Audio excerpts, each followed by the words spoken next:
இந்த உலகத்தில் ஆயிரக்கணக்கான ஆண்டுகளாக மக்களின் வாழ்க்கையை மாற்றிய ஒரு மனிதர் இருந்தார். அவர் ஒரு மன்னர் அல்ல, ஒரு போர் வீரர் அல்ல, பெரிய செல்வந்தரும் அல்ல.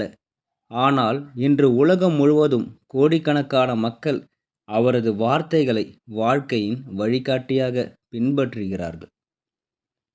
அவர்தான் கௌதம புத்தர். இன்று நான் உங்களிடம் ஒரு கேள்வி கேட்கிறேன். ஒரு மனிதன் தனது வாழ்க்கையின் 6 வருடங்களை முழுமையாக தியாகம் செய்தால், உடலை வருத்திக் கொண்டு ஆசைகளை எல்லாம் விட்டுவிட்டு உணவை மிகவும் குறைவாக உண்டு இரவு பகல் தெரியாமல் தவம் செய்தால் அவருக்கு என்ன கிடைக்கும்? நம்மில் பெரும்பாலானோர்கள் ஒரே பதிலைத்தான் சொல்வோம். அவருக்கு நிச்சயமாக ஞானம் கிடைக்கும். ஆனால் வரலாறு அதிர்ச்சியூட்டும் ஒரு உண்மையை சொல்கிறது. புத்தர் 6 ஆண்டுகள் மிக கடுமையான தவ வாழ்க்கையை வாழ்ந்தார். ஆனால் அவருக்கு ஞானம் கிடைக்கவில்லை.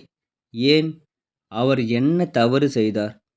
அவருடைய வாழ்க்கையை மாற்றிய அந்த ஒரு உண்மை என்ன? அவர் கண்டுபிடித்த ரகசியம் என்ன? அந்த ரகசியம் இன்று நாம் வாழ்க்கையை எப்படி மாற்ற முடியும்? இதையெல்லாம் இன்று இந்த வீடியோவில் ஆழமாக பார்க்க போகிறோம். இந்த வீடியோவை இறுதி வரை பாருங்கள். ஏனென்றால் இந்த ஒரு கருத்து உங்கள் வாழ்க்கை பற்றிய பார்வை மாற்றக்கூடும். இளவரசராக பிறந்த சித்தார்த்தர் சுமார் 2500 ஆண்டுகளுக்கு முன்பு இமயமலை அடிவாரத்தில் அமைந்திருந்த கபிலவஸ்து என்ற நாட்டில் ஒரு இளவரசர் பிறந்தார். அவருக்கு சித்தார்த்தர் என்று பெயர் வைத்தார்கள். அவர் பிறந்தபோது பல முனிவர்கள் ஒரு கணிப்பை சொன்னார்கள். இந்த குழந்தை வளர்ந்த பிறகு 2 வழிகளில் ஒன்றை தேர்ந்தெடுப்பார்.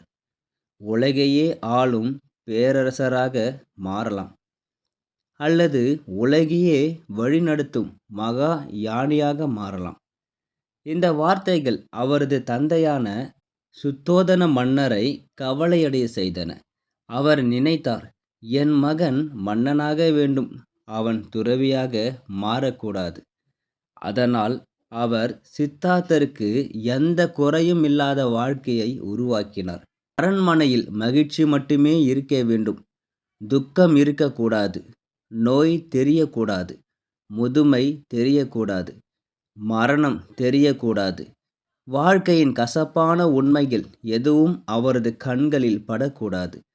எல்லா வசதிகளும், எல்லா செல்வங்களும், எல்லா இன்பங்களும் ஒரே இடத்தில் குவிக்கப்பட்டன.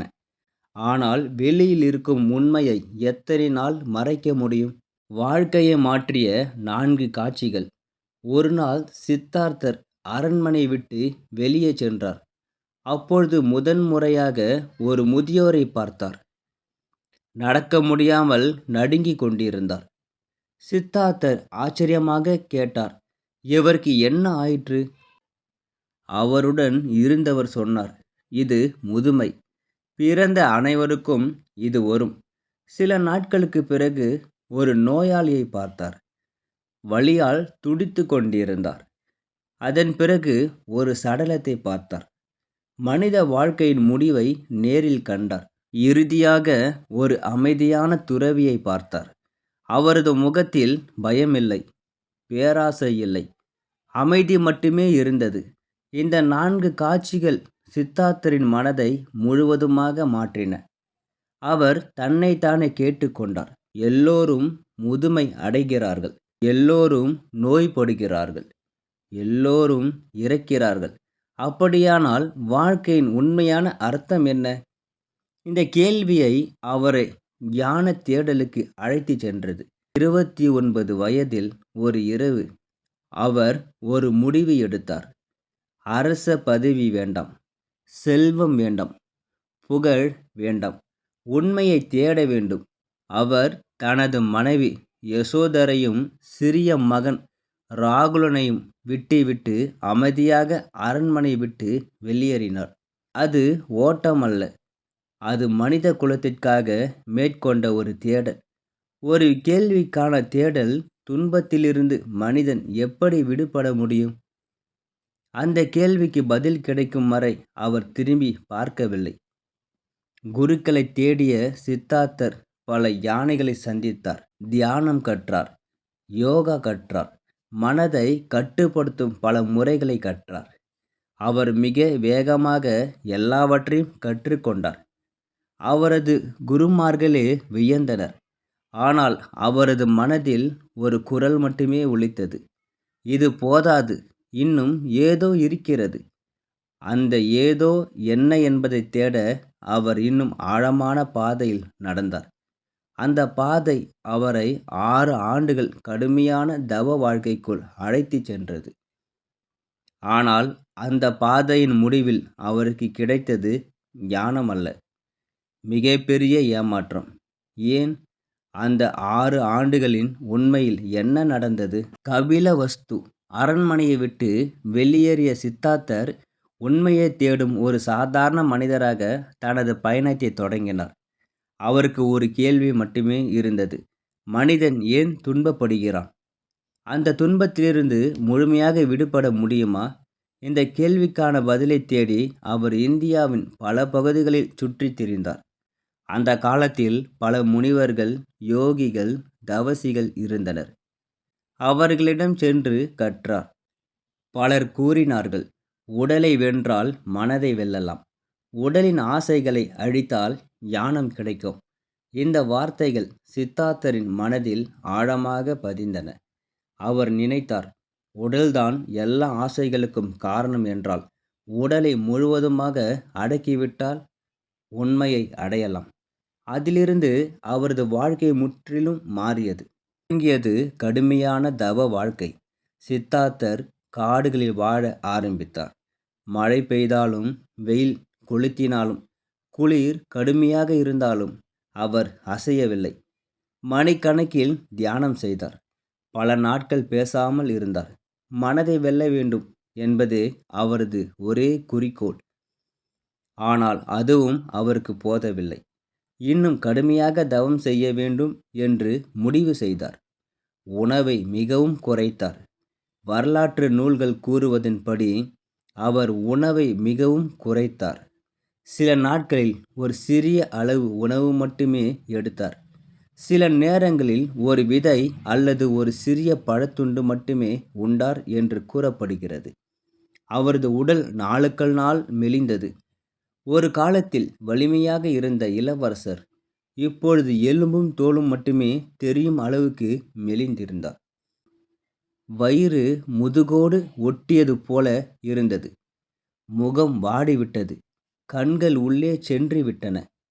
நடப்பதற்கே சக்தி இல்லை. ஆனால் அவர் நினைத்தார், இன்னும் கொஞ்சம் தாங்கினால் ஞானம் கிடைத்துவிடும்.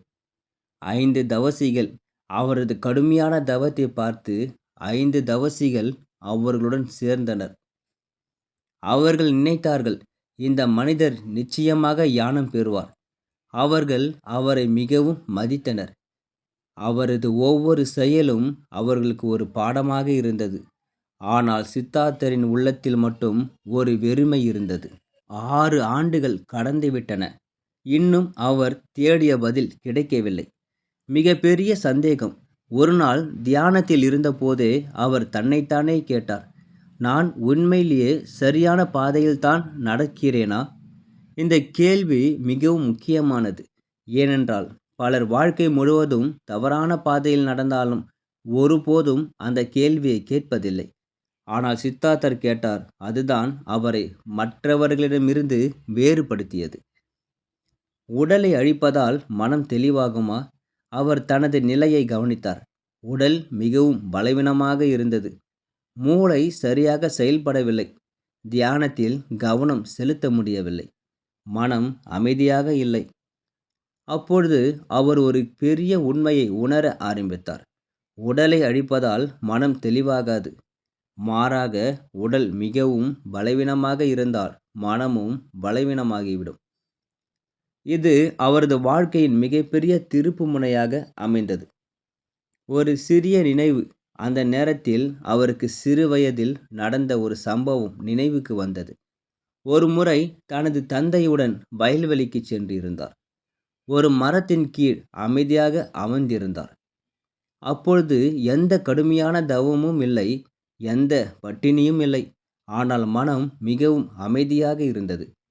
அந்த அமைதியில் ஒரு ஆழமான மகிழ்ச்சி இருந்தது. அப்பொழுது அவர் சிந்தித்தார், அமைதியை பெற உடலை துன்பப்படுத்த வேண்டிய அவசியமில்லை. இந்த எண்ணம் அவரது வாழ்க்கையை மாற்ற ஆரம்பித்தது. உண்மையான தவறு. இங்கே நாம் ஒரு நிமிடம் நின்று சிந்திக்க வேண்டும். சித்தார்த்தர் செய்த மிகப்பெரிய தவறு என்ன? அவர் முயற்சி செய்ததா? இல்லை. அவர் தியாகம் செய்ததா? இல்லை. அவர் பொறுமையாக இருந்ததா? அதுவும் இல்லை. அவருடைய தவறு அளவுக்கு மீறிய முயற்சி. நாம் அனைவரும் இந்த தவறை செய்கிறோம். பணம் சம்பாதிக்க வேண்டும் என்று உடல் நலத்தை மறந்து விடுகிறோம்.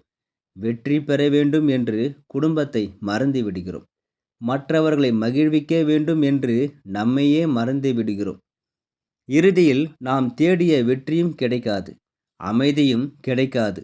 வாழ்க்கையின் மிகப்பெரிய பாடம், சில நேரங்களில் நாம் இன்னும் அதிகமாக முயற்சி செய்ய வேண்டியதில்லை. மாறாக சரியான முறையில் முயற்சி செய்ய வேண்டும். அதைத்தான் சித்தார்த்தர் புரிந்து கொண்டார்.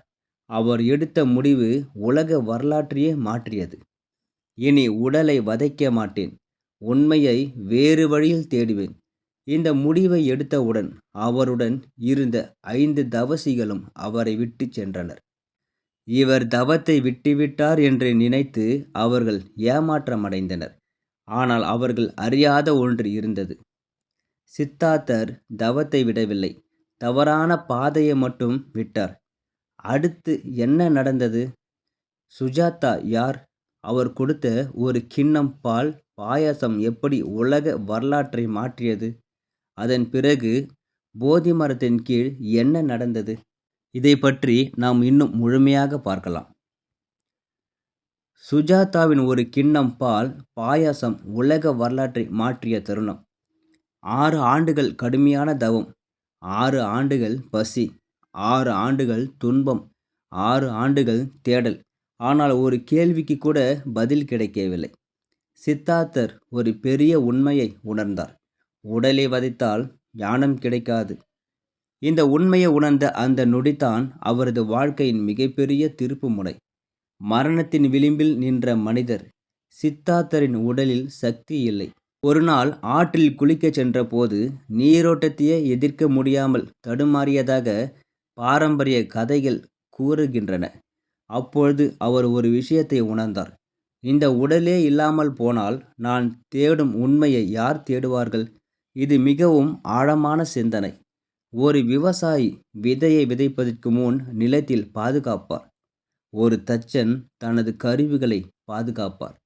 அதேபோல் உண்மையை தேடும் மனிதன் தனது உடலையும் பாதுகாக்க வேண்டும். உடல் ஒரு எதிரி அல்ல, உடல் ஒரு கருவி. அந்த சமயத்தில் அருகிலிருந்த கிராமத்தைச் சேர்ந்த சுஜாதா என்ற இளம்பெண் சித்தார்த்தரை பார்த்தாள். அவர் மிகவும் பலவீனமாக இருப்பதைக் கண்டு மனம் உருகியது. அன்போடு பால் கலந்து செய்த பாயாசத்தை அவரிடம் கொண்டு வந்தாள். சித்தார்த்தர் சில நொடிகள் அமைதியாக இருந்தார். இந்த உணவை ஏற்கலாமா என்ற எண்ணம் மனதில் தோன்றியது. 6 ஆண்டுகளாக அவர் கடுமையான தவ வாழ்க்கையை வாழ்ந்தார். இப்பொழுது இந்த உணவை ஏற்றுக்கொண்டால் மற்றவர்கள் என்ன நினைப்பார்கள்? ஆனால் உடனே இன்னொரு சிந்தனை வந்தது. நான் மக்களின் பாராட்டுக்காக வாழவில்லை, உண்மையை தேடுவதற்கு வாழ்கிறேன். அவர் அந்த பால் பாயசத்தை ஏற்றுக்கொண்டார். உலகம் தவறாக புரிந்த தருணம். அவருடன் இருந்த 5 தவசிகள் இதை பார்த்தனர். அவர்கள் ஏமாற்றமடைந்தனர். சித்தார்த்தர் தவத்தை விட்டுவிட்டார், இவர் இனி ஞானம் பெற முடியாது என்று நினைத்து அவரை விட்டு சென்றார்கள். ஆனால் உண்மையில் நடந்தது என்ன? சித்தார்த்தர் தவத்தை விட்டுவிடவில்லை, தவறான முறையை மட்டும் விட்டார். இந்த வேறுபாட்டை புரிந்து கொள்வது மிகவும் முக்கியம். ஒரு இசைக்கருவி சொல்லும் வாழ்க்கை பாடம்.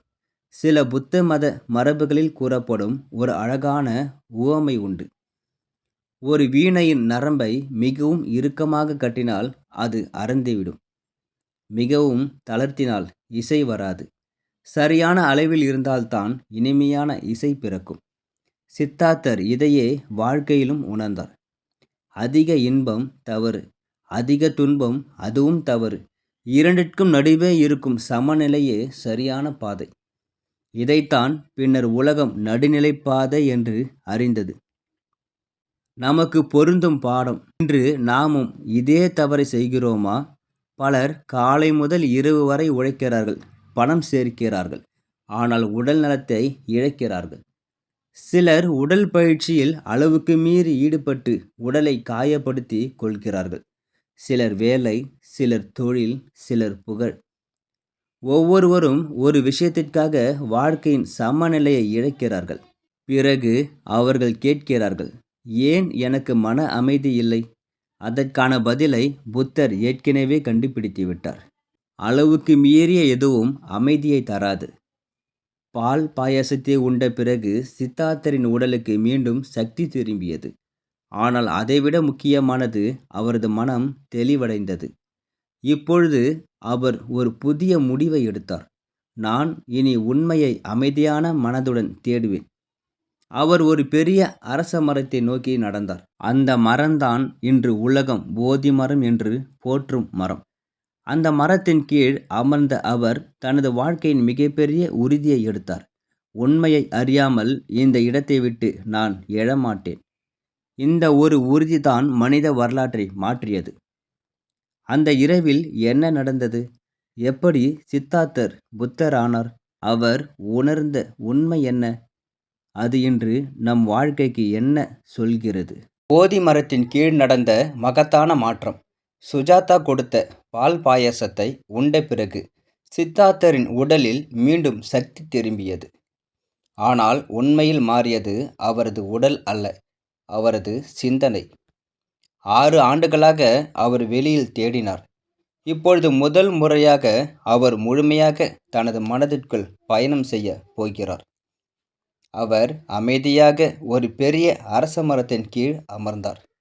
இன்று உலகம் அந்த மரத்தை போதி மரம் என்று அழைக்கிறது. அவர் கண்களை மூடினார். ஆழமாக மூச்சை இழுத்தார். மனதிற்குள் ஒரு உறுதியை எடுத்தார். உண்மையை அறியாமல் நான் இந்த இடத்தை விட்டு எழமாட்டேன். இந்த உடல் அழிந்தாலும் பரவாயில்லை, ஆனால் உண்மையை அறியாமல் நான் திரும்ப மாட்டேன். இந்த உறுதி சாதாரண உறுதி அல்ல. அது ஒரு மனிதனின் முழு வாழ்க்கையும் மாற்றிய உறுதி. உண்மையான போராட்டம் இப்பொழுதுதான் தொடங்கியது. நாம் நினைப்பது போல புத்தரின் மிகப்பெரிய எதிரி பசி இல்லை, தாகமில்லை, வெயில் இல்லை, குளிரும் இல்லை. அவரது மிகப்பெரிய எதிரி அவரது சொந்த மனம்தான். மனம் அமைதியாக இருப்பது மிகவும் கடினம். நாம் 5 நிமிடம் அமைதியாக அமர்ந்தால் கூட மனம் எத்தனை எண்ணங்களை உருவாக்குகிறது. நேற்று நடந்த விஷயம், நாளை நடக்கப் போகும் விஷயம், பயம், ஆசை, கோபம், கவலை ஒன்றன் பின் ஒன்றாக வந்து கொண்டே இருக்கும். சித்தார்த்தரின் மனமும் இதே சோதனையை சந்தித்தது. புத்த மத மரபுகளில் மாரா என்று கூறப்படுவது மனிதனின் மனதின் எழும் பேராசை, பயம், அகங்காரம், மாயை போன்றவற்றின் அடையாளமாக கூறப்படுகிறது. மாரா சித்தார்த்தரிடம் கூறியதாக சொல்லப்படுகிறது, நீ இந்த பாதையை விட்டு எழுந்துவிடு. இந்த உலகத்தை அனுபவி. நீ அரசனாக வாழ்ந்திருக்கலாம். ஏன் இந்த கஷ்டம்? இவை வெளியில் இருந்து இருந்த குரல் அல்ல, அவரது மனதிலே எழுந்த சோதனைகள். நம் வாழ்க்கையிலும் இதே மாரா தினமும் பேசிக்கொண்டே இருக்கிறது. நாளை பார்த்து கொள்ளலாம். இந்த ஒரு தவறு செய்தால் என்ன ஆகும்? உன்னால் முடியாது. மற்றவர்கள் எல்லாம் முன்னேறிவிட்டார்கள். இந்த குரல்கள் நம்மை இலக்கிலிருந்து விலக்க முயற்சிக்கின்றன. புத்தர் என்ன செய்தார்? அவர் போராடவில்லை, அவர் கோபப்படவில்லை, அந்த எண்ணங்களை வெறுக்கவில்லை. அவற்றை பார்த்தார், அவற்றை உணர்ந்தார், பிறகு அவற்றை விடுவித்தார். இதுதான் தியானத்தின் ஆழமான இரகசியம். எண்ணங்களை அடக்குவது அல்ல, அவற்றால் அடிமையாகாமல் இருப்பதுதான் விடிய காலையின் அதிசயம். இரவு முழுவதும் ஆழ்ந்த தியானத்தில் இருந்த சித்தார்த்தர் விடிய காலையில் ஒரு ஆழமான உண்மையை உணர்ந்தார். மனிதனின் துன்பத்திற்கு காரணம் வெளி உலகம் அல்ல, அவனது அறியாமை, அவனது பற்றுதல், அவனது முடிவில்லாத ஆசை. ஆசை நிறைவேறவில்லை என்றால் துன்பம் வருகிறது. நிறைவேறினாலும் இன்னொரு ஆசை பிறக்கிறது. அதுவே முடிவில்லாத சுழற்சி. இந்த சுழற்சியை புரிந்து கொண்ட நொடியில் அவரது மனம் முழுமையாக விடுதலை பெற்றது. அந்த கணத்திலிருந்து சித்தார்த்தர் இல்லை, புத்தர் பிறந்தார். ஞானம் என்றால் என்ன? பலர் ஞானம் என்றால் அதிசய சக்தி என்று நினைக்கிறார்கள். அது தவறு. புத்தரின் ஞானம் என்பது வாழ்க்கையை உள்ளபடியே பார்க்கும் தெளிவு, உண்மையை உண்மையாக ஏற்றுக்கொள்ளும் மனம், ஆசைக்கு அடிமையாகாத சுதந்திரம், வெறுப்பால் எரியாத அமைதி, பயத்தால் நடுங்காத தைரியம். இதுவே உண்மையான ஞானம். நமக்கான மிகப்பெரிய பாடம். நீங்கள் இன்று உங்கள் வாழ்க்கையை மாற்ற விரும்புகிறீர்களா? அப்படியானால் முதலில் இந்த கேள்வியை உங்களுக்குள் கேளுங்கள். என் துன்பத்திற்கு உண்மையான காரணம் என்ன? பணம் இல்லாததா? எப்பொழுதும் இன்னும் வேண்டும் என்று நினைக்கும் மனமா? மற்றவர்கள் நம்மை பற்றி என்ன நினைப்பார்கள் என்ற பயமா? அல்லது நம்மையே நம்பாத மனநிலையா?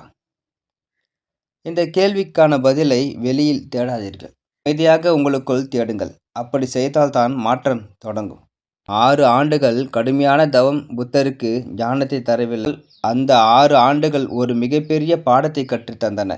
தவறான பாதையில் எவ்வளவு தூரம் நடந்தாலும் அது சரியான இடத்திற்கு கொண்டு செல்லாது. 6 ஆண்டுகள் கடுமையாக தவம் செய்து ஏன் ஞானம் கிடைக்கவில்லை? அவர் கண்டுபிடித்த ரகசியம். புத்தர் உலகுக்கு கூறிய முதல் உண்மை. போதி மரத்தின் கீழ் ஞானம் பெற்ற பிறகு புத்தர் உடனடியாக மக்களிடம் சென்று போதிக்கவில்லை.